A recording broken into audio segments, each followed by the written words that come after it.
मान लीजिए पृथ्वी है, मान लीजिए क्या है, ये पृथ्वी है। हम इसके अंदर का जो भाग है, अंदर स्ट्रक्चर कैसी है उसका आज हम अध्ययन करेंगे।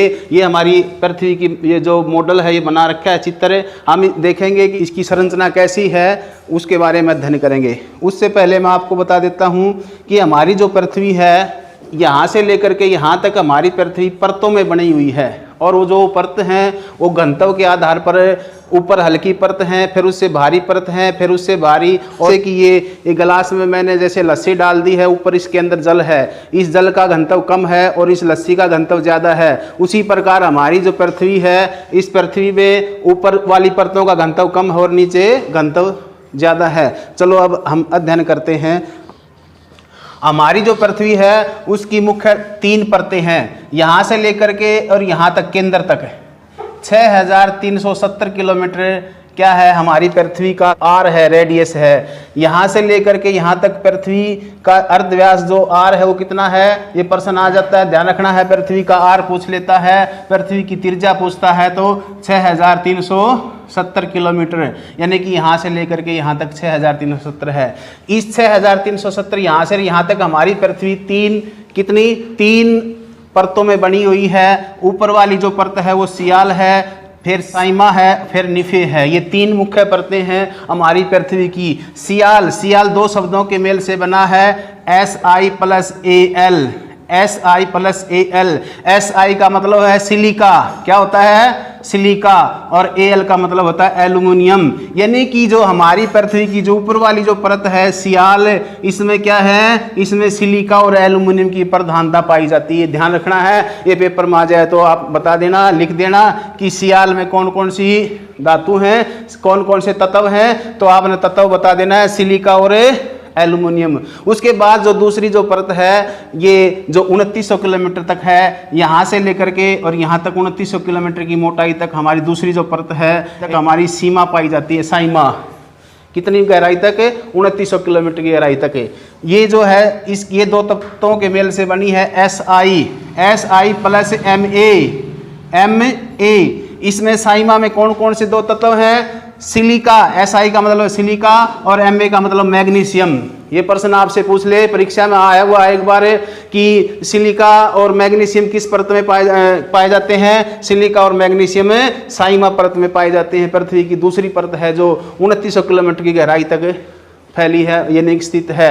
इसका घनत्व कम है, इसका इससे ज़्यादा है। इसका 2.7 तक घनत्व है, इसका 8 तक घनत्व पाया जाता है। और ये सबसे भारी तीसरी जो परत है वो है निफे परत है। कौन सी परत है, निफे। ये भी 2 शब्दों के मेल से बनी है, Ni + Fe, यानी कि निकिल और फेरस। Ni का मतलब निकिल और फेरस लोहा, भारी तत्व हैं दोनों।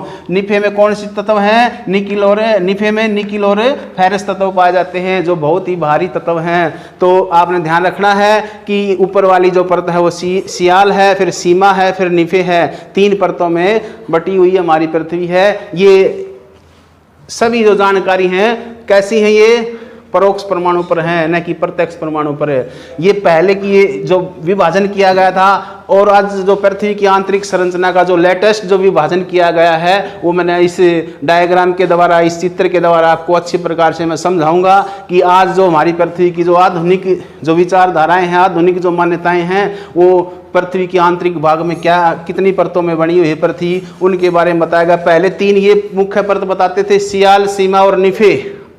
आज जो मान्यताएं हैं पृथ्वी के आंतरिक भाग की, वो मैं बताता हूं कैसे हैं। देखो, आज जो मान्यताएं हैं वो कहते हैं कि पृथ्वी जो हमारी ऊपर वाली एक संकीर्ण पतली परत है, यहां से लेकर के यहां तक संकीर्ण पतली परत है, जिसकी मोटाई 100 किलोमीटर है। कितनी किलोमीटर है, 100 किलोमीटर। ध्यान रखना भाई, 100 किलोमीटर तक हमारी पृथ्वी की जो ऊपरी पतली परत है उसको भूपर्पट्टी कहते हैं। क्या कहते हैं, भूपर्पट्टी, जिसको क्रस्ट कहते हैं। ये ध्यान रखना है। पृथ्वी की सबसे ऊपर वाली जो परत है उसको क्या नाम दिया गया है, उसको भूपर्पट्टी कहते हैं, इसको क्रस्ट कहते हैं। जिसकी इसकी मोटाई पूछ लेता है, ऑप्शन में देगा क्रस्ट की मोटाई कितनी होती है, 100 किलोमीटर होती है, 200 किलोमीटर होती है, 300 किलोमीटर, 400 किलोमीटर। तो आपने क्या बताना है कि क्रस्ट की जो मोटाई होती है वो 100 किलोमीटर होती है। वेरी गुड, ये आपने ध्यान रखना है। सबसे ऊपर वाली परत है। इसकी एक विशेष बात और है कि ये ठोस है। ये कैसी है? ठोस है। ये ठोस परत है भाई, पृथ्वी की सबसे ऊपरी परत है। इसके बाद ये आपकी मेंटल परत है, जो आपकी भूप्रपट्टी से लेकर के 2900 किलोमीटर तक, यहाँ से यहाँ तक 2900 किलोमीटर तक मेंटल परत है। मेंटल परत जो है वो उसके दो भाग हैं। एक तो ऊपर वाला जो है उसको ऊपरी मेंटल परत बोलते हैं, ऊपरी मेंटल परत। ये ऊपरी मेंटल परत है जो 400 किलोमीटर तक फैली हुई है। ऊपरी मेंटल परत के बाद 2900 किलोमीटर तक जो मेंटल की जो परत है उसको निचली मेंटल परत कहते हैं। ये 400 से लेकर के 2900 किलोमीटर तक फैली हुई है। ये ध्यान रखना है। जो हमारी जो पृथ्वी है उसकी सबसे ऊपर वाली जो परत है उसको भूप्रपट्टी बोलते हैं। भूप्रपट्टी के बाद मोहरोविसिक एक संकीर्ण पतली परत है। उस संकीर्ण पतली परत के बाद हमारी एक मेंटल परत आती है। वो मेंटल परत के दो भाग बताए हैं। एक ऊपर वाली है उसको ऊपरी मेंटल परत बोलते हैं जो 400 किलोमीटर तक है। उसके बाद 400 से 2900 तक निचली मेंटल परत है। निचली मेंटल परत है। ये जो मेंटल परत है ये 2900 किलोमीटर तक का जो हमारा पृथ्वी का भाग है ये कैसा है? ये ठोस है। ये कैसा भाग है? ठोस भाग है। ये किसने सिद्ध किया है? जो हमारी भूकंपीय तरंगे हैं, SPL, जो भूकंपीय तरंगे जो इससे जुड़ी हुई बात टॉपिक है वो मैं आपको अभी समझाऊंगा। उसमें पता चलता है कि हमारी जो पृथ्वी है 2900 किलोमीटर तक कैसी है? ठोस है। देखो उसके बाद मेंटल परत के बाद एक संकीर्ण पतली परत है भैया, बहुत ही संकीर्ण पतली परत है जिसका नाम है गुटन वर्ग। क्या नाम है? गुटन वर्ग। ये मेटल परत थी यहाँ से लेकर के यहाँ तक, यहाँ से और यहाँ तक। ये जो थी मेंटल परत थी। मेंटल परत के बाद एक संकीर्ण पतली परत है उसको बोलते हैं गुटन वर्ग परत। गुटन वर्ग परत। गुटन वर्ग परत के बाद तीसरी जो लास्ट हमारी जो परत है पृथ्वी की उसको बोलते हैं क्रोड। क्या बोलते हैं? क्रोड। क्रोड जो है वो हमारी अंतिम आंतरिक परत है पृथ्वी की। उसके भी दो भाग हैं, ऊपरी क्रोड और निचली क्रोड, जो 6370 तक फैली है। 6370 तक उसका विस्तार है। तो हमारी पृथ्वी की ये परतें हैं। इनको एक बार मैं फिर रिपीट कर देता हूँ आपको। पृथ्वी की सबसे ऊपरी जो पट्टी है उसको भूप्रपट्टी बोलते हैं। ये ऊपर वाली है जिसकी मोटाई 100 किलोमीटर है। भूप्रपट्टी के बाद एक संकीर्ण पतली परत आती है उसका नाम है मोहरोविसिक परत। मोहरोविसिक परत, जिसकी खोज मोहरोविसिक वैज्ञानिक ने की थी। उसके बाद परत आती है मेंटल परत। मेंटल परत जो है 2900 किलोमीटर तक फैली हुई है। और मेंटल परत के दो भाग हैं। ऊपर वाली जो मेंटल परत है उसको ऊपरी मेंटल परत कहते हैं और नीचे वाली जो मेंटल परत है उसको निचली मेंटल परत कहते हैं। ये जो मेंटल परत है ये मेंटल परत है, ऊपरी मेंटल परत को दुर्बलता मंडल भी कहते हैं। ये ध्यान रखना है। ऊपरी मेंटल परत को दुर्बलता मंडल भी कहा जाता है। ये आपने ध्यान रखना है भैया। ये प्रश्न आ जाए तो कि दुर्बलता मंडल किसे कहा जाता है, तो ऊपरी मेंटल परत को दुर्बलता मंडल कहते हैं भाई।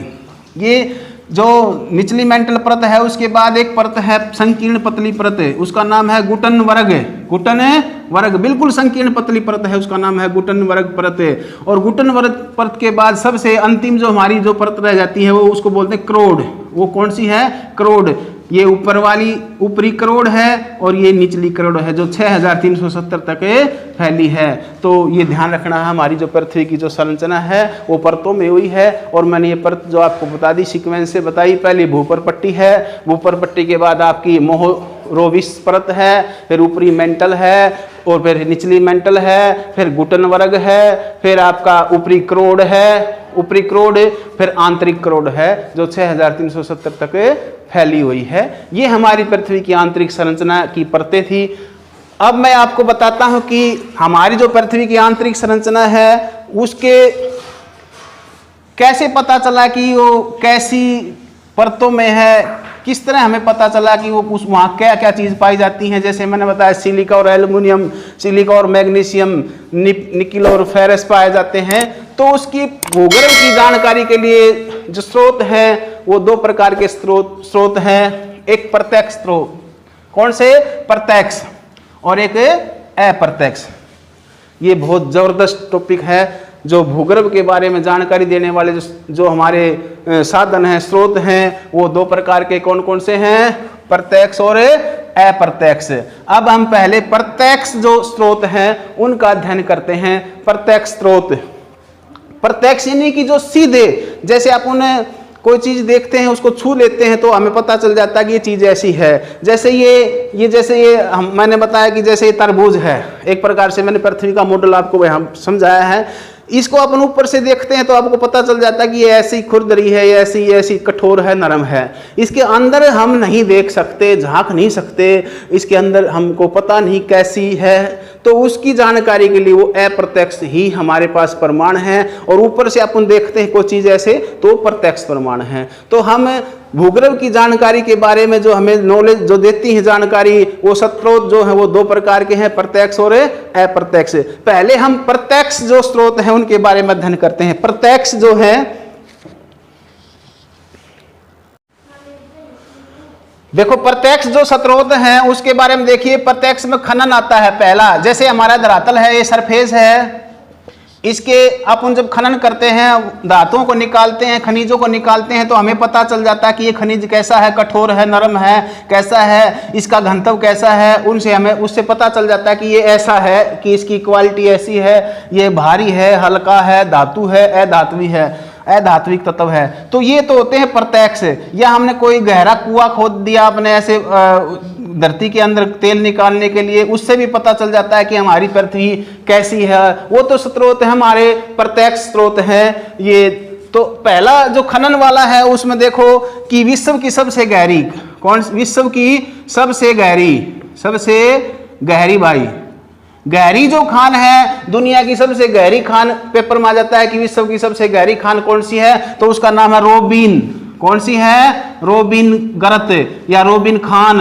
ये दक्षिण अफ्रीका में है। कहाँ है ये? दक्षिण अफ्रीका। और दक्षिण अफ्रीका में क्या निकालते हैं? उसे सोना निकाला जाता है। तो ये ध्यान रखना है। वो जब हमने वहां से, वो गहरी कितनी है? 4 किलोमीटर। कितनी है? 4 किलोमीटर, यानी कि 4000 मीटर गहरी है रोबिन्स खान।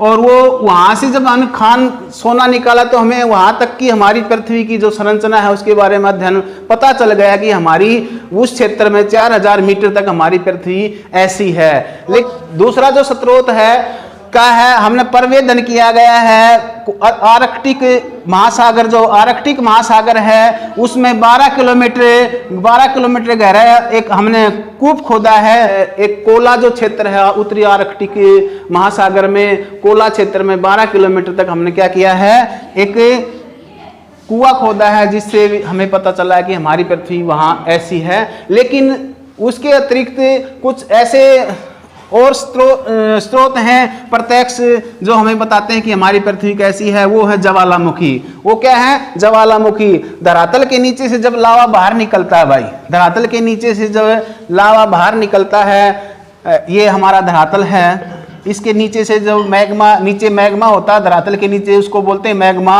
और जब ये ऊपर आ जाता है लावा के रूप में, तो उससे जब ये लावा बाहर आता है नीचे का, तो उससे भी हमें पता चल जाता है कि हमारी धरती जो है उसकी, यहाँ से जब मैग्मा आया है तो पता चलेगा कि ये जो लावा है यहाँ से आया है, तो हमारी पृथ्वी की प्रकृति यहाँ ऐसी है, यहाँ ऐसे धातुओं की बनी हुई है, ऐसी हमारी पृथ्वी है। तो ज्वालामुखी से भी पता चलता है। ज्वालामुखी से बाहर जब विस्फोट होता है, उस चीज़ का मैग्मा बाहर आता है, तो उनका हम परीक्षण करते हैं, अध्ययन करते हैं लैब में। कि भाई यहाँ तो ऐसी चट्टानें हैं, धरातल के नीचे से आई हैं, तो उससे भी पता चल जाता है कि हमारी धरती कैसी है, आंतरिक भाग हमारी धरती का कैसा है, अंदर से हमारी धरती कैसी है। तो दो प्रत्यक्ष स्रोत है हमारे, एक तो खनन है, एक ज्वालामुखी। कुछ अप्रत्यक्ष स्रोत भी हैं जिनसे कुछ मालूम होता है कि हमारी पृथ्वी ऐसी है। वो अप्रत्यक्ष क्या है? अप्रत्यक्ष में भूकंप है पहला। क्या है? भूकंप। भूकंप में धरती का अचानक जब हिल जाना भूकंप कहलाता है। ये सिंपल इसकी डेफिनेशन है। भूकंप जब पैदा होता है तो उसमें 3 प्रकार की तरंगें उत्पन्न होती हैं, PSL। ये ध्यान रखना है, मोस्ट इंपॉर्टेंट है। भूकंप जब आता है तो उसमें कौन कौन सी तरंगें पैदा हो सकती हैं? 3 प्रकार की तरंगें PSL।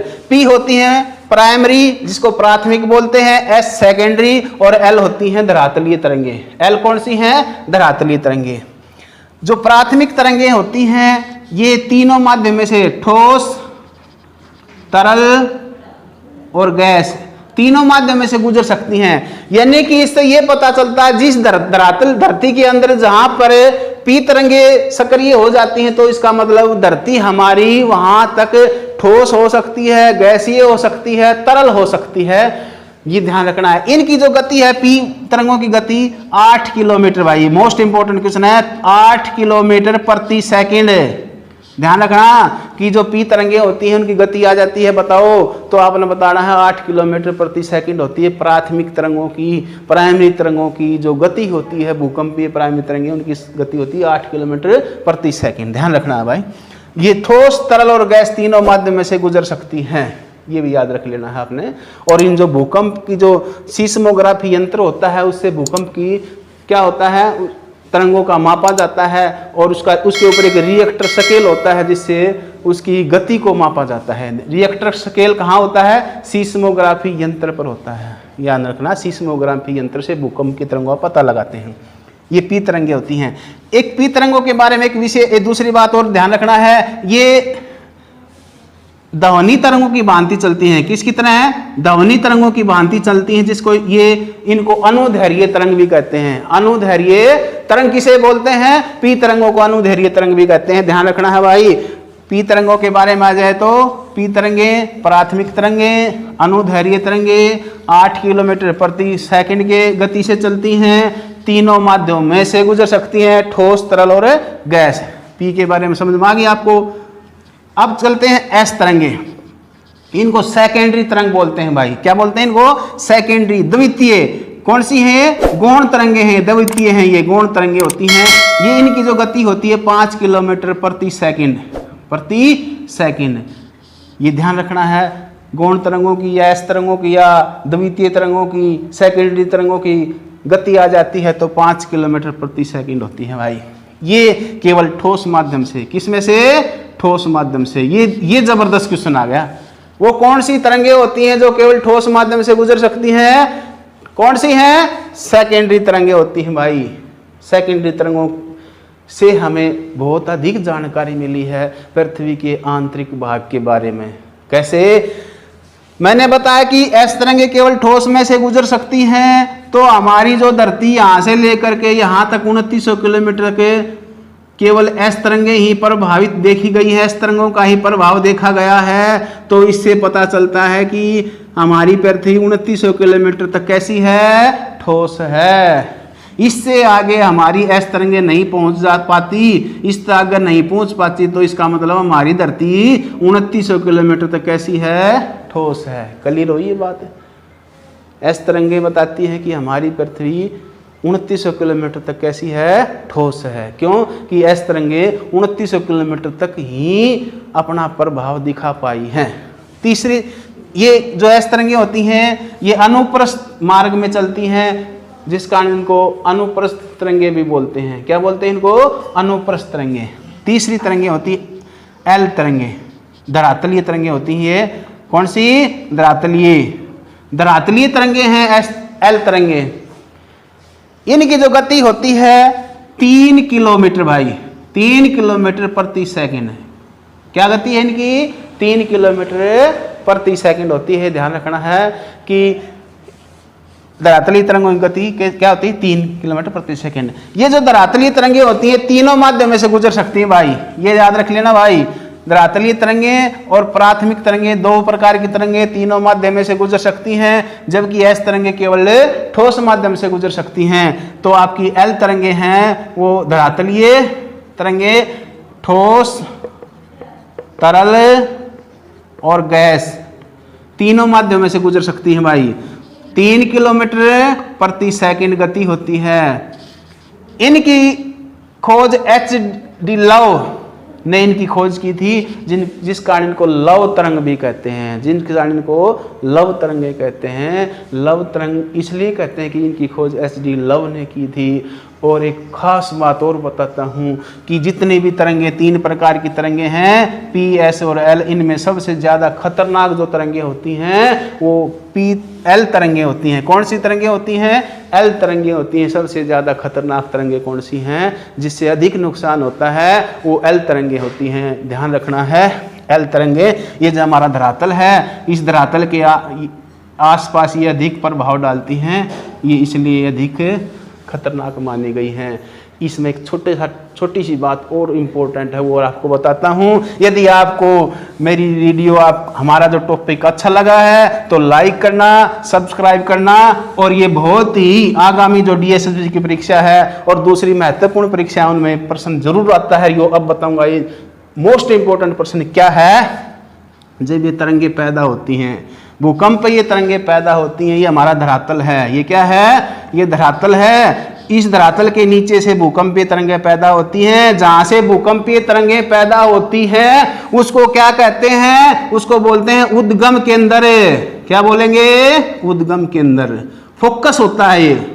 क्या होता है ये? फोकस। जहां से धरातल के अंदर होता है ये भाग जहां से तरंगे पैदा होती हैं। इसके ठीक ऊपर 90 डिग्री ठीक ऊपर भाई, यहां से तरंग पैदा हुई, ठीक धरातल के ऊपर यहां 90 डिग्री पर इस स्थान को बोलते हैं अधिकेंद्र। क्या बोलेंगे? अधिकेंद्र। ये धरातल के 90 डिग्री ऊपर इसके ऊपर होता है और ये तरंगे हमारी इस तरह चलती हैं, ऐसे चलती हैं। और ये जो स्थान है इसको अधिकेंद्र बोलते हैं। और प्रश्न ये CTET में आया था कि भूकंप का सबसे अधिक प्रभाव कहाँ होता है? उद्गम केंद्र पर, अधिकेंद्र पर, पहाड़ पर, ठीक है, खेत में। तो आपने ध्यान रखना है कहाँ होगा सबसे अधिक प्रभाव? अधिकेंद्र पर होता है। भूकंपीय तरंगों का सबसे अधिक प्रभाव अधिकेंद्र पर होता है भाई, ये ध्यान रखना है आपने। ये आज का हमारा टॉपिक था, पृथ्वी की आंतरिक संरचना। पृथ्वी की आंतरिक संरचना मैंने आपको बता दी कि हमारी जो पृथ्वी है 3 परतों में बनी हुई है। ये सियाल, सीमा और निफे। और आजकल जो मान्यताएं हैं हमारी पृथ्वी की वो बारीक बारीक अलग अलग संकीर्ण परतें बताई हैं। ऊपर वाली भूपर पट्टी है, फिर आपको मोहरो 20 परत है, फिर ऊपरी मेटल है, फिर निचली मेटल है। ये 2900 किलोमीटर तक है। तो उसके बाद हमारी जो क्रोड है, जो नाभि है वो है। उस क्रोड के जो ऊपरी जो भाग होता है, जो मेटल को और क्रोड को अलग करता है, उसको गुटनवर्ग कहते हैं। और गुटनवर्ग के नीचे ऊपरी क्रोड है और ऊपरी क्रोड के नीचे क्रोड है, निचला क्रोड है। तो ये ध्यान रखना है। ये मैंने आज का टॉपिक आपको करवाया, मेरे हिसाब से आपको समझ में आ गया होगा। और यदि आपको ये अच्छा लगा तो ज़्यादा से ज़्यादा इस वीडियो को शेयर करना, लाइक करना, सब्सक्राइब करना।